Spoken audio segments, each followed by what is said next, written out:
before I go to bed, I'm gonna teach you just a short thing. So the normal hiccup like this. It has another name called synchronous diaphragmatic flutter. Synchronous diaphragmatic flutter. Should I spell it? I know you want me to spell it. Synchronous.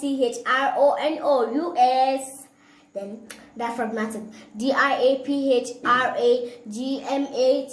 Diaphragmatic. Then flutter. flutter. Flutter. Synchronous diaphragmatic flutter. Now, Mom, pronounce it. Synchronous diaphragmatic flutter. Very good. Have you learned something tonight again? Yes, I have. Okay, if you like my video, you can follow me on Instagram, Littleprincessada. I love you all. Goodbye.